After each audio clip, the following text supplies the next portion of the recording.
Hello, everyone, and welcome to EnglishPod. My name is Marco. My name is Catherine, and you've been with us for a little while. You've probably heard some of our interview series already. Well, this is one of the later episodes in that series. That's right. We're at part number 9. We're reaching the end of our interview. And on this occasion, we're going to ask our employer a little bit of more information about the company and, more importantly, about the job. Well, this is a very important step. Like you say, it's at the end of the interview, so we're going to find out more details about the job. Let's take a listen to today's dialogue. We'll be back in a moment to talk more about it.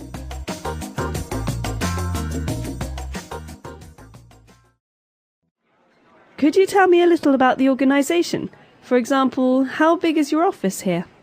Well, in total we have around 150 employees based in Hong Kong, with another 400 in our head office in Beijing.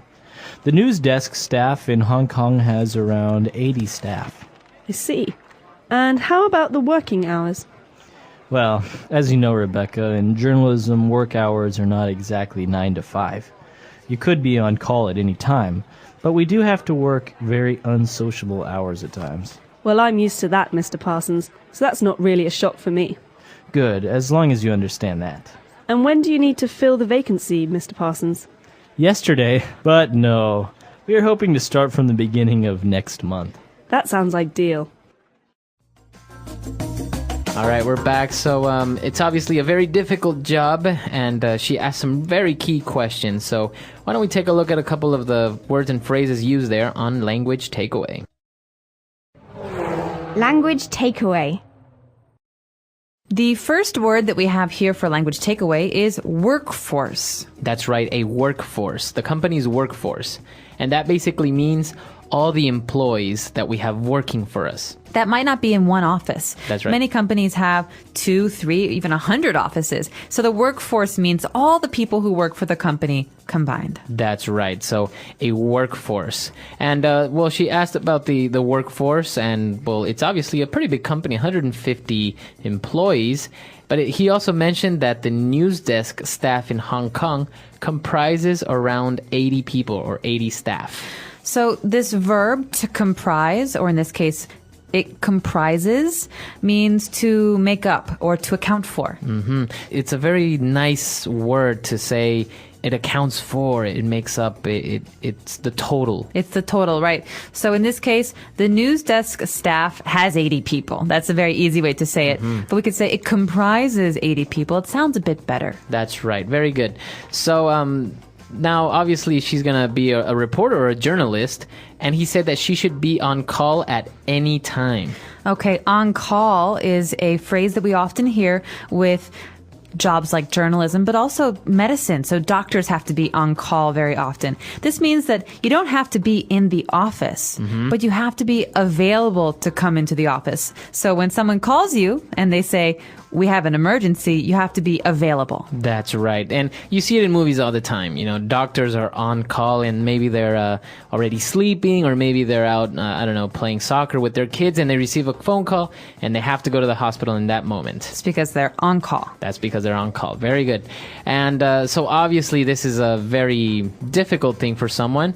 And he explains that the work has very unsociable hours at times. Okay, so you can say that the hours are unsociable. You can also say that a person is unsociable.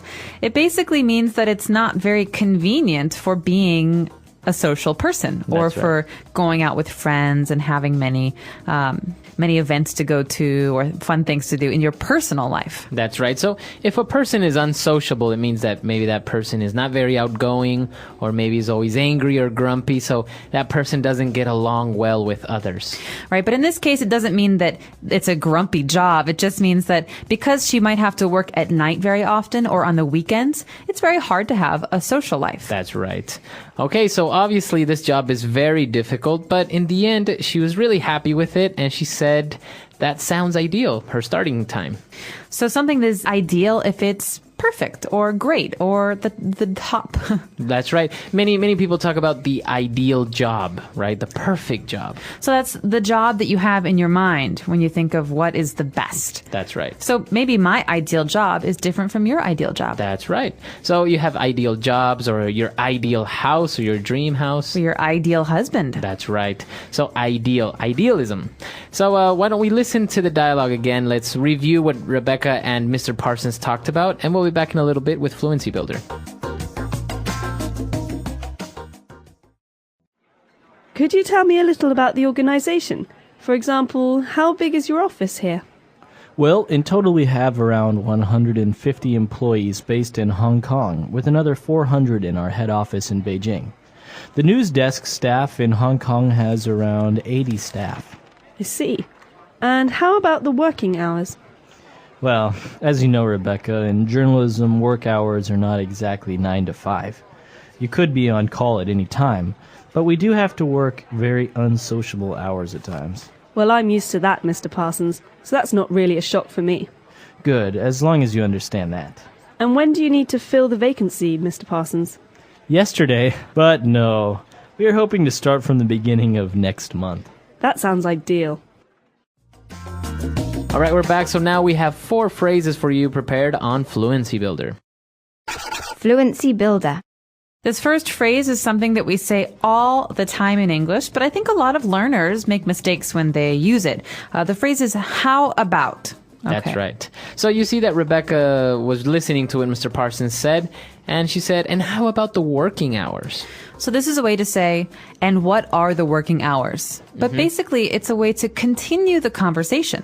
You can say this in many different ways, but it basically means, and what about? And, or please tell me about. That's right. Now remember that many English learners mistake the phrase how about as if it were saying how are you or how is it? No.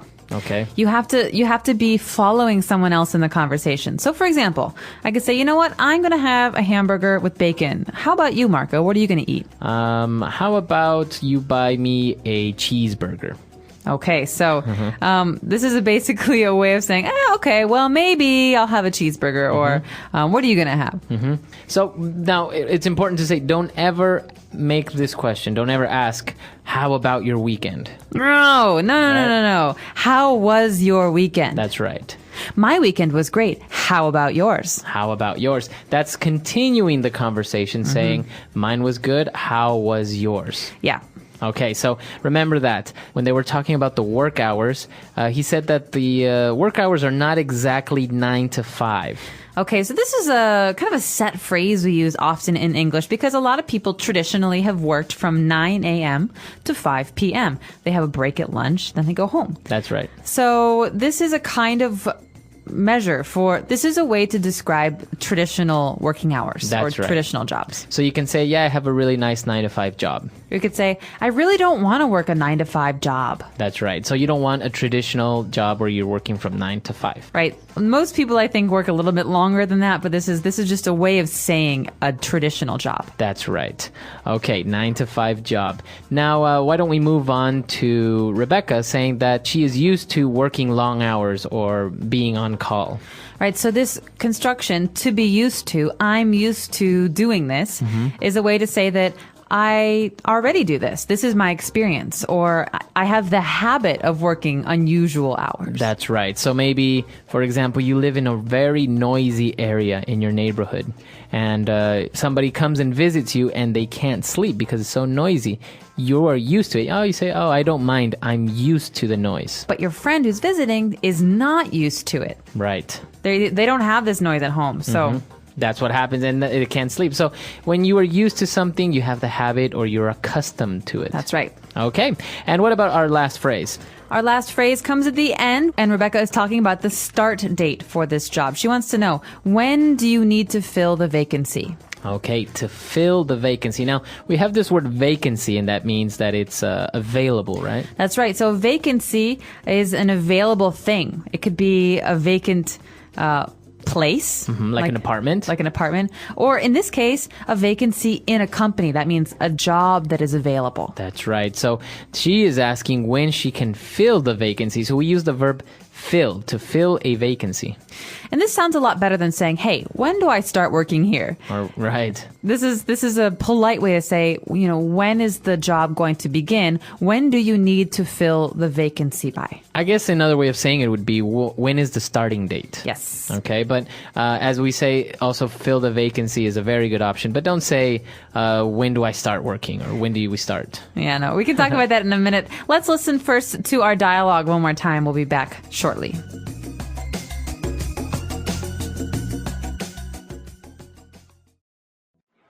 Could you tell me a little about the organization? For example, how big is your office here?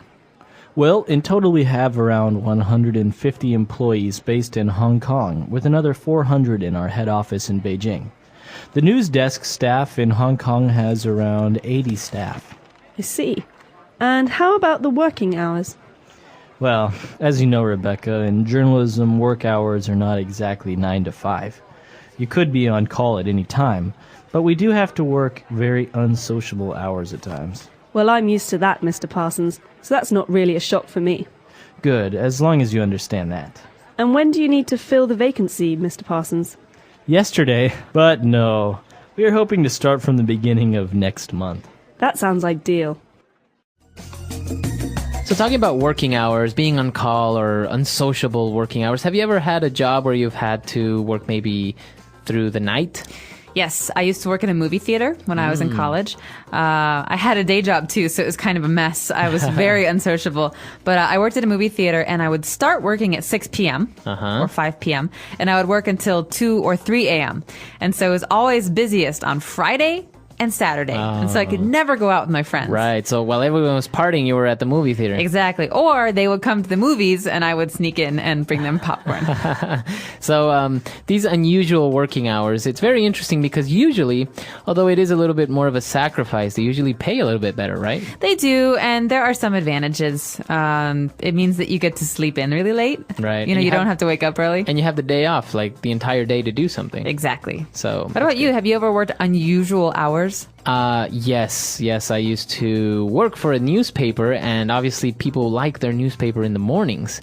So Bright and early. We're talking about 6 a.m. So obviously we would deliver the newspapers around 1 a.m., 2 a.m., from 1 a.m. to about 6 a.m. Wow. So yeah, pretty unusual and very difficult because, for example, for some people, for them it's great to see the sunrise. I've seen so many sunrises that it's not really romantic for me anymore. We would call you a night owl, someone who's more awake at night. That's right, and I still am. So we were really interested to know maybe if you had any unusual working hours. Or do you work a 9 to 5? Yeah, do you have a 9 to 5 job? So come to our website, EnglishPod.com, let us know, and we'll see everyone there. Bye. Bye.